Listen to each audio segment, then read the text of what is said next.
সুপ্রিয় চতুর্থ শ্রেণীর শিক্ষার্থী বন্ধুরা, তোমাদের দ্বিতীয় প্রান্তিক মূল্যায়নে জ্যামিতি অংশ থেকে যে প্রশ্নটি হতে পারে সেটি আজকে এই ভিডিওতে তোমাদেরকে দেখানোর চেষ্টা করব।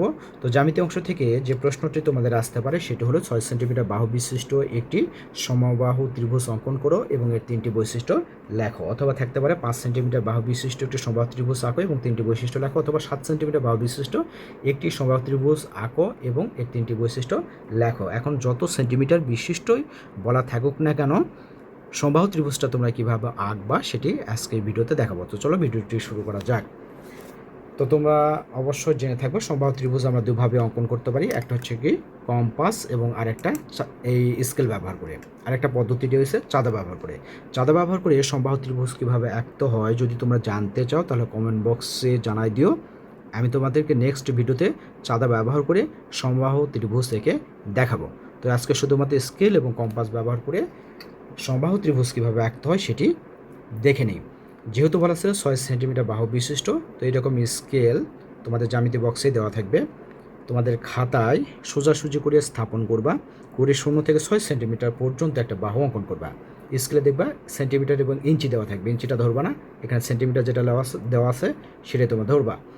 তো যেহেতু 6 সেন্টিমিটার তার মানে এই পর্যন্ত 6 সেন্টিমিটার, তাহলে আমরা 0 থেকে শুরু করবো। এই 0 থেকে 6 সেন্টিমিটার পর্যন্ত একটা বাহু আমরা অঙ্কন করলাম।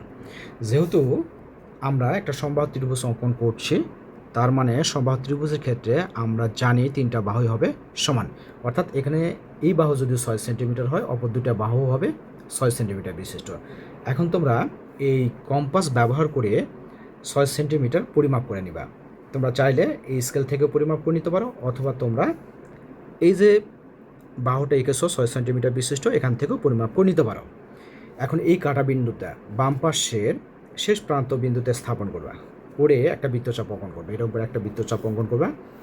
এরপরে একই রকমভাবে ডান পাশের শেষ প্রান্ত বিন্দুতে এই কাঁটাটা স্থাপন করে আর একটা বৃত্তচাপ অঙ্কন করবা। তাহলে আমরা দুইটা বৃত্তচাপের মাঝখানে একটা মধ্যবিন্দু পাবো।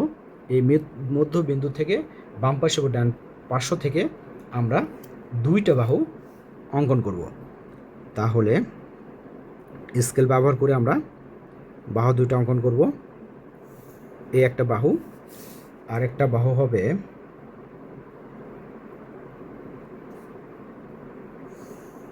এই একটা বাহু। এটাই হলো সমবাহু ত্রিভুজ 6 সেন্টিমিটার বিশিষ্ট। তাহলে সমবাহু ত্রিভুজের ক্ষেত্রে আমরা জানলাম কি সমবাহু ত্রিভুজের তিনটা বাহু সমান হবে, আবার প্রত্যেকটা কোণ হবে 60 ডিগ্রি করে, প্রত্যেকটা কোণ হবে 60 ডিগ্রি করে, অর্থাৎ এই কোণ 60 ডিগ্রি, এই কোণ 60 ডিগ্রি, এই কোণ 60 ডিগ্রি, অর্থাৎ তিনটা কোণ মিলে হবে 180 ডিগ্রি। তো আশা করি 6 সেন্টিমিটার থাক, অথবা 7 সেন্টিমিটার থাক, অথবা 5 সেন্টিমিটার থাক, অথবা যত সেন্টিমিটার থাক না কেন, আশা করি এই স্কেল এবং এই কম্পাস ব্যবহার করে তোমরা সমবাহু ত্রিভুজ অঙ্কন করতে পারবা। এখন আমরা সমবাহু ত্রিভুজের বৈশিষ্ট্য সম্পর্কে জানব। তো বৈশিষ্ট্য তোমরা চিত্র থেকেই তোমরা লিখতে পারো। তো চিত্র থেকে কি লিখতে পারো সেটা এখন দেখে নেওয়া যায়।